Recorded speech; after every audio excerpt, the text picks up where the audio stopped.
এক ফকির দিল্লি ঘুরতেছে, একজন বলছে, ভাই তোমারে তো খয়রাত করে দেখতেছি আমি সেই ছোটবেলা থেকে, খালি তুমি খয়রাত করো।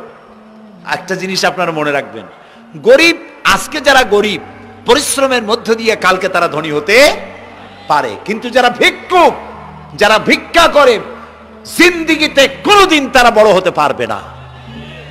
ভিক্ষা করা যাদের অভ্যাস, জীবনেও বাড়ি করতে পারবে না, জীবনেও ধনী হইতে পারবে না, কিন্তু গরিব ধনী হইতে পারবে। কারণ হলো আল্লাহর কাছে দুইটা বৈধ জিনিস অত্যন্ত ঘৃণিত। কয়টা?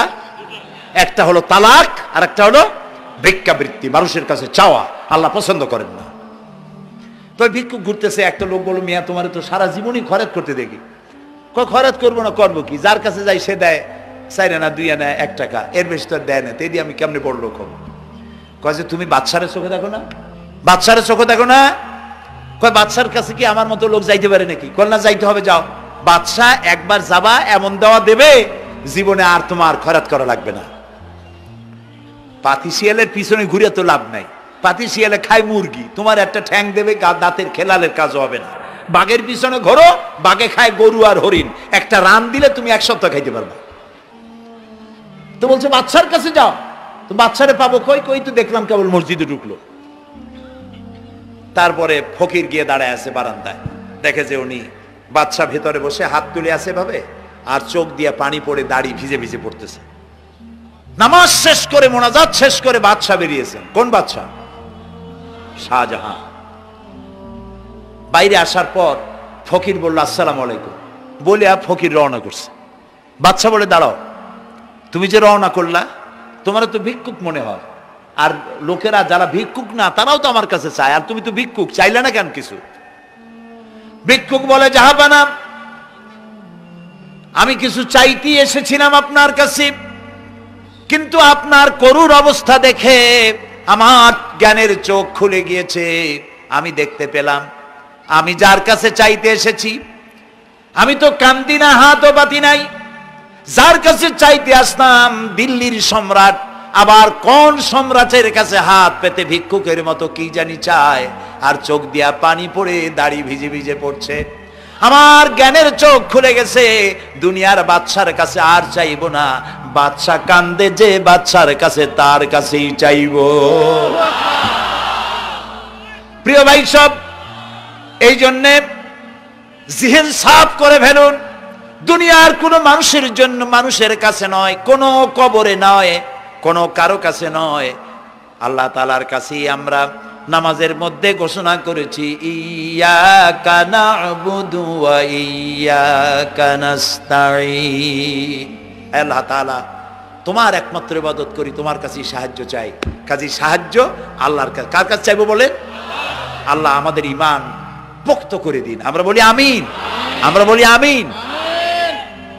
অসুখ বিসুখ হইলে পরে ধৈর্য ধরবেন। অনেক মানুষ আছে জ্বর হইলে কয় যে এত নামাজ পড়ি, খালি জ্বর আমারই হয়, এত রোজা রাখি, ভালো ভালো কাম করি, আমার ছেলের অসুখ মোটে সারি না। এই জাতীয় কথা বলবেন না। মুমিনের পায়ে যদি কাঁটাও ফোটে, সওয়াব থেকে খালি নাই। ধৈর্য ধরতে হবে। কাঁটা ফুটছে, বলেন ইন্না লিল্লাহ। আজাবান লিল মুমিন, মুমিনের জন্য বড়ই আশ্চর্য ব্যাপার, বিপদ হইলেও শুকর আদায় করে, আর সুখে থাকলেও শুকর আদায় করে। সুবহানাল্লাহ বিহামদি।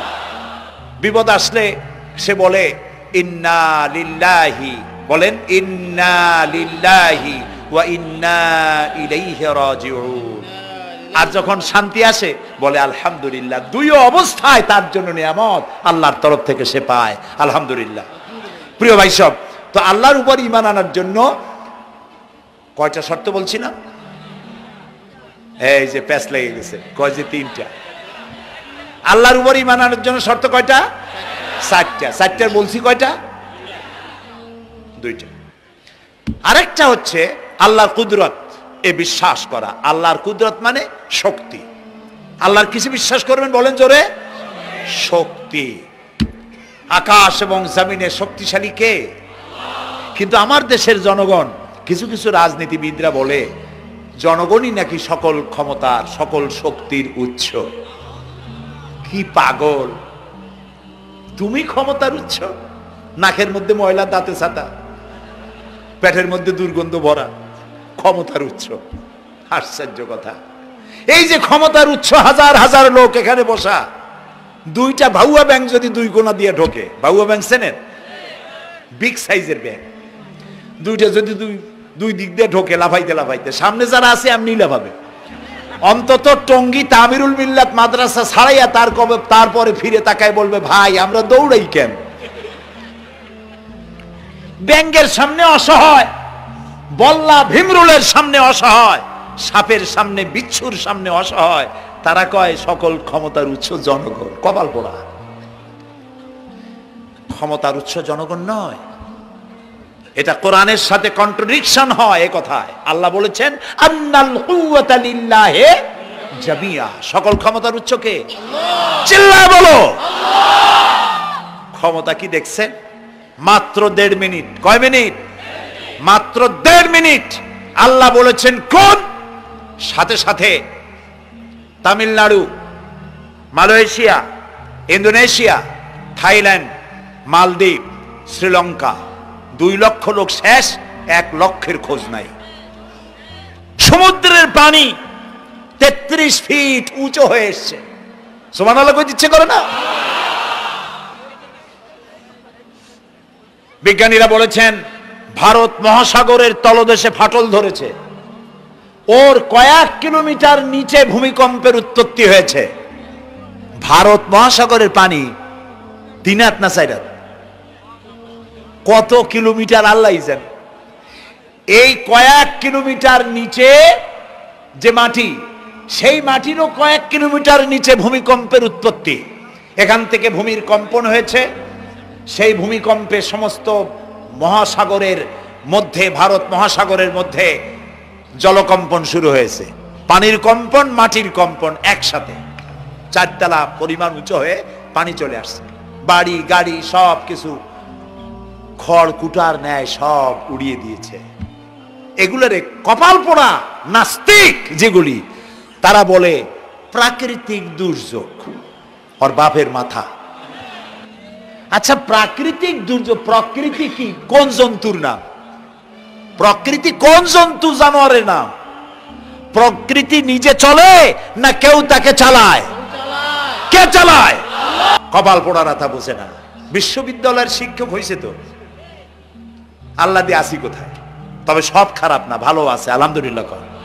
কিছু আছে কপাল পোড়া, বিশেষ করে শান্তিনিকেতনে যারা পড়াশোনা করে আসে, সাহিত্য চর্চা করে, এই সাহিত্য চর্চা করতে করতে এক পর্যায়ে কপাল পুড়ে যায়, আল্লাহরে চিনতে পারে না। সব চেনে, আল্লাহরে চেনে না। আল্লাহ এখন চিনাইতেছে ভালো করিয়া। প্রিয় ভাই সব, কওমে আদ, কওমে সামুদ, এগুলিকে আল্লাহ তারা ধ্বংস করেছেন। কিয়ামতের আগে এই যে 7টা আকাশ, এই আকাশ সম্পর্কে অবিশ্বাসীরা তারা বলেছে আকাশ বলতে কিছুই নেই, এটা নাকি অনেক দূরে, তাই নীলা নীলে দেখা যায়। কি কপাল পোড়া চিন্তা করেন, নীলা নীলা দেখা যায়। এই আকাশ মহাশূন্য। এই আকাশগুলিকে, আকাশ কয়টা? কয়টা স্তর? 7টা। এগুলি কাতাইয়ে সিজিল্লিল কুতুব। কোরআনে কারিমে আল্লাহ তাআলা বলেছেন কিতাবের পৃষ্ঠার মতো কিয়ামতের আগে একটার পর একটা ঠাস ঠাস করে পড়বে, ভেঙে চুরমার হয়ে যাবে। ওয়াইদাল বিহারু ফুজ্জিরাত, আল্লাহ তাআলা বলছেন ইদাস সামাউ ফাতারাত ওয়াইদাল কাওয়াকিবু ইনতাসারাত ওয়াইদাল বিহারু ফুজ্জিরাত। আকাশের তারকাসমূহ বিক্ষিপ্ত হয়ে পড়বে। অসংখ্য তারকারাজি, বিশাল বিশাল তারকা বিক্ষিপ্ত হয়ে পড়বে। চন্দ্র সূর্য একটার সাথে আরেকটা ধাক্কা লেগে চাঁদ আর সূর্য আলো হারিয়ে ফেলবে, একাকার হয়ে যাবে। পাহাড়গুলো উঁচু করে আল্লাহ তাআলা জমিনের উপরে আছাড় মারবেন, কালিহিনিল মানফুস, তুলার মতো উড়ে চলে যাবে। সুবহানাল্লাহ বলবা না? কত বড় শক্তি আল্লাহ পাকের। ওয়াইদাল বিহারু ফুজ্জিরাত, সমুদ্র সমূহ বিদীর্ণ হয়ে যাবে। সমুদ্রে যত পানি আছে সমস্ত পানিগুলি নিঃশোষিত হয়ে যাবে মাটির তলায়, এবং সেখানে অগ্নুৎপত্তি হবে। কোরআনে কারিমে আল্লাহ বলে দিয়েছেন গোটা সমুদ্রগুলিতে আগুন জ্বলতে থাকবে। এগুলি কিয়ামতের আলামত। আল্লাহ পাকের অফুরন্ত মেহেরবানি। এই যে কানের কাছ দিয়া গুলিটা চলে গেছে, কানে লাগে নাই, বাড়ির কাছ থেকে কিয়ামত হয়ে গেল, বাংলাদেশে আল্লাহ বাঁচাই দিলেন। সুবহানাল্লাহ বলো, আলহামদুলিল্লাহ বলেন। আমাদের প্রতিবেশী দেশগুলিতে যেভাবে আঘাত লাগছে, ওর 1000 ভাগের 1 ভাগের আঘাত কয়েক সেকেন্ড যদি বাংলাদেশে হতো, আমাদের সব অপরিকল্পিত শহর, রাজুক পারমিশন দিয়েছে 3 তলার, করা হয়েছে 7 তলা। এইভাবে অপরিকল্পিত যত বিল্ডিং আছে এগুলি পচা সিমেন্ট দিয়ে, পচা ইট দিয়ে তৈরি করা হয়েছে। 2-3 সেকেন্ডের ভূমিকম্প যথেষ্ট এই শহর লন্ডভন্ড করে দেওয়ার। অসংখ্য মানুষ মারা যাবে, অসংখ্য বাড়িঘর শেষ হয়ে যাবে। এদেরকে রেস্কিউ করার মতো মডার্ন ইকুইপমেন্টসও গভর্নমেন্টের কাছে নাই। এই জন্য আল্লাহর কাছে সেজদা দিয়া গুনার তওবা করতে হবে, আল্লাহ আমাদের মাফ করে দাও, আমার এই গরিব দেশটাকে কিয়ামত পর্যন্ত এই গজব থেকে বাঁচাও। প্রিয় ভাই সব, আল্লাহ তাআলার ক্ষমতার ওয়াজ আমি আজ করতে পারবো না, অনেক লম্বা হয়ে যাবে, কারণ আমাকে 3টা পুঁজির কথা তো কমসে কম বলতেই হবে, অল্প করে হলেও। শুনবেন তো? আল্লাহ তৌফিক দিক, বলেন আমিন। তো আল্লাহ তাআলার ক্ষমতায় বিশ্বাস করা, তার প্রচন্ড ক্ষমতা, যা খুশি তাই বলেন করতে পারেন। মরাকে জিন্দাকে মারতে পারেন, মরুভূমিতে ফুল ফুটাতে পারেন। সুবহানাল্লাহ, যা খুশি তাই করতে পারেন। এই শক্তি সহকারে আল্লাহকে বিশ্বাস করতে হবে। 4র্থ নম্বরে আল্লাহর হুকুম এবং হাকাম, আদেশ নিষেধ। আমি আল্লাহরে বিশ্বাস করি, এই কথার কোনো দাম নাই যদি তার আদেশ না মানি, এই কথার কোনো দাম নাই যদি তার নিষেধকে আমি আমার জীবনে প্রত্যাহার না করে চলতে পারি। মুসলমান বলে দাবি করার কোনো মূল্য নেই। একদিকে নামাজ পড়ি, আর একদিকে ওজনে কম দেয়, খাদ্যে ভেজাল দেয়, বেপরদা করি, মিথ্যা কথা বলা হয়, ওজনে কম দেয়, খাদ্যে ভেজাল দেয়, জমিনের আইল ঠালে আমানতের খেয়ানত করে, আল্লাহর হুকুম মানা হলো না, রসুলের আদেশ মানা হলো না। আল্লাহর উপর ঈমান আনার জন্য 4র্থ শর্ত হচ্ছে আল্লাহ যা বলেছেন মাথা নত করে মেনে নিতে হবে, বলতে হবে সামি'না ওয়া আতা'না। বলেন সামি'না ওয়া আতা'না, শুনলাম আর মেনে নিলাম। বলেন তো জোরে, শুনলাম আর মেনে নিলাম। সুবহানাল্লাহ বলেন। মুমিনেরা এই প্রশ্নই করবে না মদ হারাম কেন, মুমিনেরা এই প্রশ্নই করবে না জুয়া হারাম কেন। একটাই জবাব, মদ হারাম কেন? আল্লাহ হারাম করেছেন তাই হারাম। জিনা হারাম কেন? আমার আল্লাহ হারাম করেছেন তাই হারাম। জুয়া হারাম কেন? আমার আল্লাহ হারাম করেছেন তাই হারাম। কোন যুক্তি নাই। যুক্তির, আল্লাহর নিষিদ্ধ জিনিসে যুক্তি তালাশ করে কেবলমাত্র শয়তান। আল্লাহর আদেশ নিষেধের যুক্তি তালাশ করে কে? শয়তান। মুমিনের কাজ হলো সামি'না, বলেন, ওয়া আতা'না, শুনলাম আর মানলাম, বাস, শেষ কথা, খালাস। এই গেল 4টি শর্ত পুরো হয়ে গেল। এই 4টি শর্ত যদি পূরণ করতে পারি তাহলে আল্লাহরে বিশ্বাস করছি এটা প্রমাণিত হবে, এটা জাস্টিফাই হবে, এটা সত্যতা প্রমাণ হবে যদি আল্লাহর হুকুম মতো।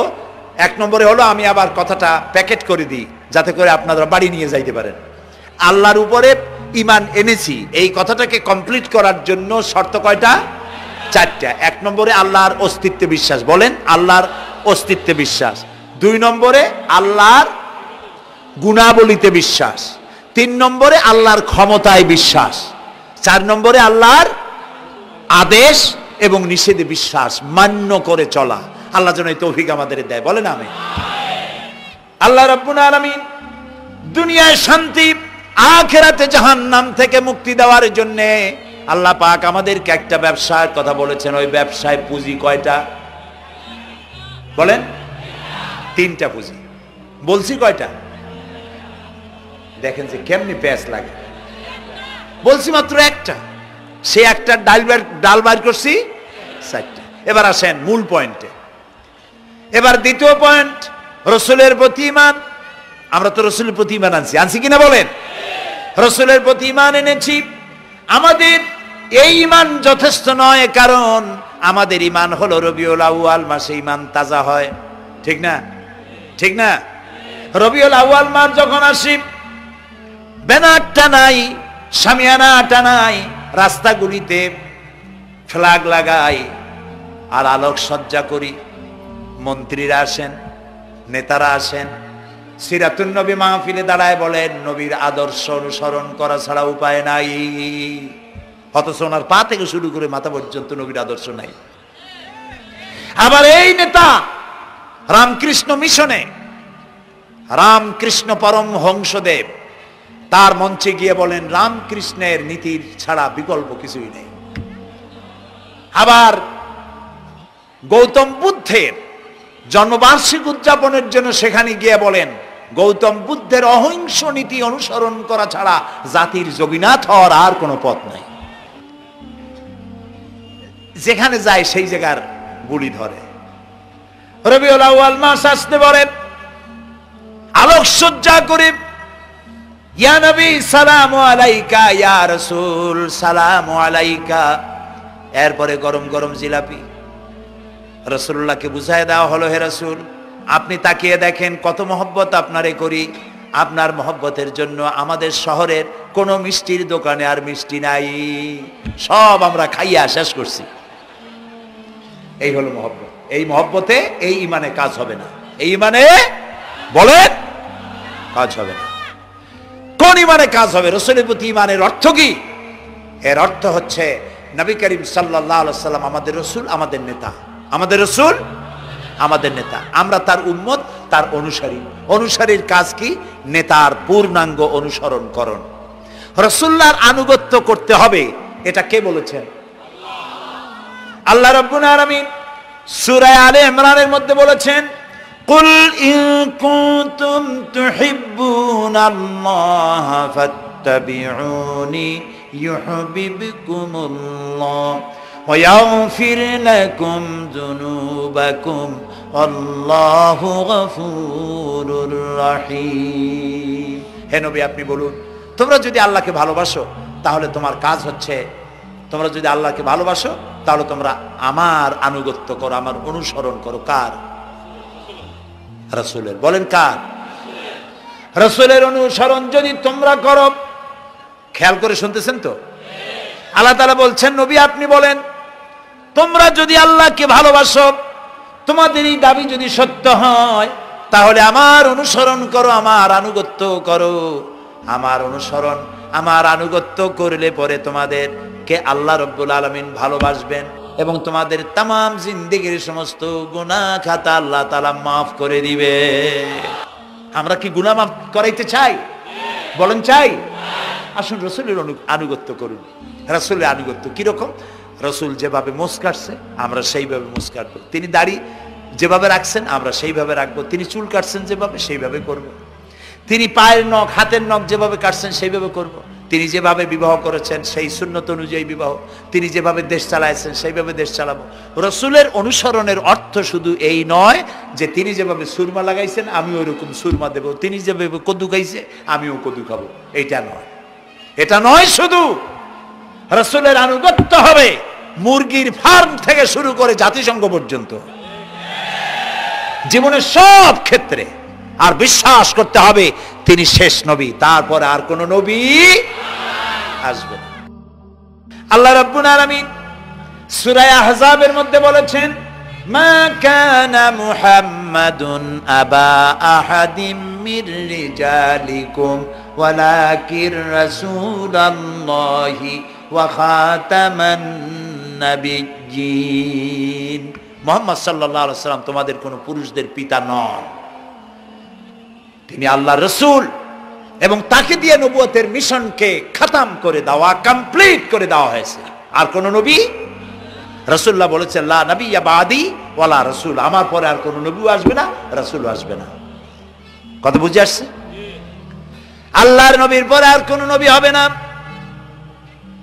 আল্লাহর নবী বলেছেন একটি ইমারত তৈরি করে তার ভিতরে একটা ইট যদি খালি থাকে, একটি ইটের জায়গা যদি শূন্য থাকে, তাহলে সকলের চোখে ধরা পড়বে। ওই ইটখানা দিলে পরে বিল্ডিংটা কমপ্লিট হয়ে যায়। নবুয়তির যে ইমারত আল্লাহ তৈরি করেছিলেন ওর ভিতরে একটা ইটের অভাব ছিল। আল্লাহ পাক আমাকে দিয়ে সেই শূন্য জায়গা পূরণ করে দিয়ে নবুয়তের মিশনকে কমপ্লিট করে দিয়েছেন।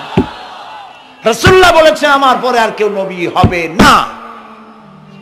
পৃথিবীর সব মুসলমানদের আকীদা মুহাম্মদ সাল্লাল্লাহু আলাইহি ওয়াসাল্লামের পরে যদি কেউ নবুয়তের দাবি করে সে কাফির, হাজার বার কাফের।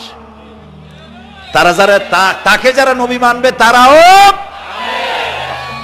রাসূলুল্লাহ বলেছেন আমার পরে 30 জন মিথ্যেবাদী নবুয়তের দাবি করবে। তার মধ্যে একজন তো দাবি করছে রাসূলের জীবদ্দশায়, একটা ছিল মেয়ে লোক আর একটা ছিল পুরুষ। পুরুষটার নাম ছিল মুসাইলামা কাযযাব, নামই ছিল কাযযাব। কাযযাব মানে মিথ্যাবাদী। দেখছেন অবস্থা, নামই মিথ্যাবাদী। উম্মতেরা কইল যে আপনি তো একজন নবী, আমরা সৌভাগ্য আর দুর্ভাগ্য হোক আপনারা নবী বলে মানলাম। মুহাম্মদ সাল্লাল্লাহু আলাইহি ওয়াসাল্লামের কাছে প্রায় জিবরাইল আসে আর ওহী আনে, আর আপনি আমাদের কোনো ওহী দিতে পারলেন না পর্যন্ত।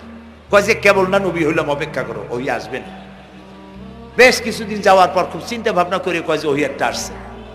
উম্মতেরা সব দৌড়ে আসছে, কি ওহী? কয় যে এইমাত্র শেষ রাত্রে জিবরাইল আসছিল, আইসে আমারে কয়ে গেল একটা সূরা নাজিল করলো। সূরাটা কি? ইন্না আতাইনাকাল আকাক ফাসাল্লি লিরাব্বিকা ওয়াজআক ইন্না শানিয়াকা হুয়াল আবলাক। উম্মতেরা কয় সর্বনাশ, এই সূরা পড়তে গেলে তো আমরা কাইসা মরে যাব। এর অর্থ তো খুব বিকায়দা। কি কি সূরা নাজিল হলো আপনার উপরে? ইন্না আতাইনাকাল আকাক মানে আমি তোমাকে হুতুম পেশা দান করেছি, সুতরাং তুমি তোমার প্রভুর উদ্দেশ্যে নামাজ পড়ো আর চিৎকার মারো, কারণ তোমার শত্রুরা সাদা এবং কালো বর্ণের। আমরা তো আগামাথা কিছু বুঝলাম না, কি ওই? আচ্ছা ঠিক আছে, পয়গম্বর মুহাম্মদ সাল্লাল্লাহু আলাইহি সাল্লামকে তার উম্মতেরা নিয়ে যায় তাদের বাগানে, মাঝে মধ্যে নিয়ে যায়। নিলে পরে যে কুয়ায় পানি থাকে না, শূন্য কুয়া পানিতে ভরে যায়। যে গাছতলা দিয়ে তিনি হেঁটে যান, যে খেজুর গাছে খেজুর নাই সেই গাছতলা দিয়ে রাসূল হেঁটে গেলেন, গাছে ফল ধরে যায়। আপনি তো এরকম কিছু দেখাইতে পারেন না। কয় তোমরা তো আমার নেও না, চলো না যাই। নিয়ে গেছে, যাইয়া দেখে যে কুয়ার পাড় দিয়ে যায়, যে কুয়ায় পানি থাকে তা থাকে না, শুকায় যায়। যে গাছতলায় দিয়ে যায় ওই গাছে খোরমা থাকলে সাথে সাথে খড়গুলো ঝরে যায়। উম্মতের কয় কি একটা কপাল পড়া নবী পাইলাম বাকি। আল্লাহ তারে শেষ করছে দুনিয়া থেকে, জাহান্নামে চলে গেছে। সেই মহিলাটাও গেছে, সেও গেছে। রাসূলুল্লাহ বলেছেন এইরকম 30 জন মিথ্যাবাদী নবুয়তের দাবি করবে কিয়ামতের আগ পর্যন্ত। গোলাম আহমদ কাদিয়ানী, এ হলো ইতিহাসে আমরা যদ্য পাই তার পর্যন্ত 28 জন হয়েছে। মুহাম্মদ সাল্লাল্লাহু আলাইহি সাল্লামের ইন্তেকালের পর ওকে নিয়ে হয়েছে 28 জন। কয়জন হইল? বাকি আছে কয়জন? তাই বলে কিয়ামত যে এই 2 জন হইলি আগামী বছর বা 5-6 বছরের মধ্যে কিয়ামত হবে ওইটা চিন্তা করেন না। এই পৃথিবীতে একটা লোক আল্লাহ শব্দ উচ্চারণ করার যদি থাকে কিয়ামত সে পর্যন্ত হবে না। সুতরাং বহুত দেরি আছে কিয়ামতে। তবে ওর মতো আরো শয়তান 2 জন আসবে। গোলাম আহমদ কাদিয়ানী বলল আমি পয়গম্বর, আমি নবী, আমার উপরে ওহী আসে। তো তার সঙ্গে ওই যুগের বড় আলেম মাওলানা আতাউল্লাহ শাহ বুখারী রহমতুল্লাহ আলাইহি তিনি বললেন, আচ্ছা তুমি যে নবুয়তের দাবি করো এই শক্তি তুমি পাও কই? কয় যে আমার শক্তি তো কোরআন, কোরআনের মধ্যেই আছে আমার কথা। কোথায়? কয় সূরা সফের মধ্যে আছে। ইয়াতি মিন বাদি ইসমুহু আহমদ। ঈসা আলাইহিস সালাম আমার ব্যাপারে ফোরকাস্ট করেছেন, ভবিষ্যৎবাণী দিয়েছেন যে আমার পরে একজন আসবে, তার নাম হবে আহমদ। আমি তো সেই আহমদ। মাওলানা বুখারী বলছেন বেকুব, ঈসা আলাইহিস সালাম যার কথা বলেছেন তার নাম, ঈসা আলাইহিস সালাম যার কথা বলেছেন তার নাম হলো ফকাত আহমদ, আর তোমার নাম হলো গোলাম আহমদ। তাহলে এতে করে বোঝা যায় ঈসা আলাইহিস সালাম যার কথা বলেছেন তুমি সেই আহমদের গোলাম, তো তুমি নবুয়তের দাবি করো কেন? গোলাম আহমদ কয় যে হুজুর আমার নামের আগে গোলাম বৈশা একটু সমস্যা হয়েছে, ঠিক, তো গোলামটারে যদি বাদ দেই তাহলে তার আপনি আপত্তি করতে পারেন না, আমি আহমদ থাকি আর আপনি আমার উম্মত হয়ে যান। আমি আমার কথা ঈসা আলাইহিস সালাম বলেছেন। মাওলানা বুখারী বলছেন দেখো তোমার ফতোয়া অনুযায়ী তুমি বলছো নামের প্রথম অংশ বাদ দিয়া শেষের অংশ নিয়ে তোমার উপর ঈমান আনতে, তাহলে আমি আমার নাম আতা আল্লাহ, তোমার ফতোয়া অনুযায়ী আমার নামের প্রথম অংশ বাদ দিলাম, আতা গেছে, থাকছে আল্লাহ। আর আল্লাহ বলছি তোর মতো গাধারে আমি নবুয়ত দেই নেই। এরপর এই শয়তানের মৌত হলো কোথায় বলেন? কোথায়? পায়খানার ভিতরে। এই কাদিয়ানীরা, গোলাম আহমদ কাদিয়ানী কাফের, ওরে যারা নবী বলে মানে তারাও কাফের। প্রিয় ভাই সব, পৃথিবীর 48টি মুসলিম দেশ কাদিয়ানীদেরকে নন মুসলিম মাইনরিটি হিসেবে ঘোষণা দিয়েছে রাষ্ট্রীয়ভাবে। সৌদি গভর্নমেন্ট আইন পাশ করেছে, কিয়ামত পর্যন্ত কাদিয়ানীরা মক্কা মদিনায় প্রবেশ করতে পারবে না। কাজী তাদের ব্যাপারে উচ্চবাচ্য কথা বলতে গিয়ে ব্যারিস্টার হন, আইনজীবী হন, যেই হন, খতমে নবুয়তের আন্দোলন যারা করে তাদের ব্যাপারে কথা বলতে গিয়ে মুখ সামনে কথা বলবেন। এদেশের মানুষ শহীদ হয়ে যাবে, কাদিয়ানীদেরকে বরদাস্ত করবে না।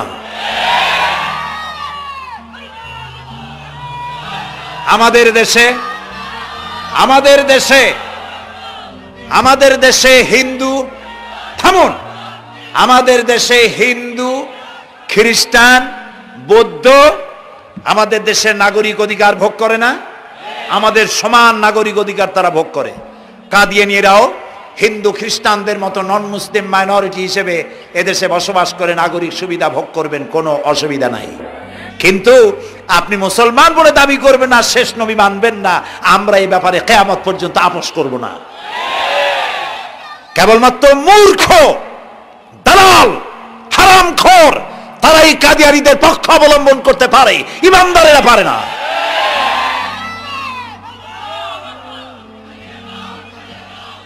কাদিয়ানীরা যে সব মসজিদ তৈরি করে, এগুলি মসজিদ নয়, এগুলি উপাসনালয়। হিন্দুদের মন্দিরকে যেভাবে আমরা সম্মান করি, ওদের উপাসনালয়কেও সম্মান করি। কিন্তু কাদিয়ানীরা যতদিন মুসলমান নামের পরিচয় দিতে থাকবেন, আমরা আমাদের অধিকার আদায়ের জন্য সুশৃঙ্খল ভাবে গণতান্ত্রিক পদ্ধতিতে আমরা এই অধিকার আদায়ের চেষ্টা করব। খতমে নবুয়তের আন্দোলন কোনো রাজনৈতিক আন্দোলন নয়, এটি আমাদের ইমানের আন্দোলন। যারা আন্দোলন করতেছেন তারা আমাদের ফরজে কিফায়ার দায়িত্ব পালন করছেন। প্রিয় ভাই সব, রাসূলের প্রতি ঈমান আনতে হলে এরকম ঈমান আনতে হবে, তারপরে আর কোন নবী আসবে না। তারপরে কথা হলো তাকে অনুসরণ করতে হবে পায়ের নখকাটা থেকে শুরু করে মাথার চুল পর্যন্ত, জীবনের সব ক্ষেত্রে রাসূলের অনুসরণ করতে হবে। তিনি সেনাপতি ছিলেন, শ্রমিক ছিলেন, পিতা ছিলেন, নানা ছিলেন, স্বামী ছিলেন, ঠিক না? তিনি রাষ্ট্রপ্রধানও ছিলেন। প্রিয় ভাই সব, এই যে আল্লাহ রাব্বুল আলামিন মুসলমানদেরকে পৃথিবীর মধ্যে সবথেকে বেশি শান্তি প্রিয় করেছেন, কোন আলহামদুলিল্লাহ। তোমরা আমার মক্কা যাইয়া দেখো, মক্কা মদিনায় যাইয়া দেখো, আমাদের কও সন্ত্রাসী, মক্কা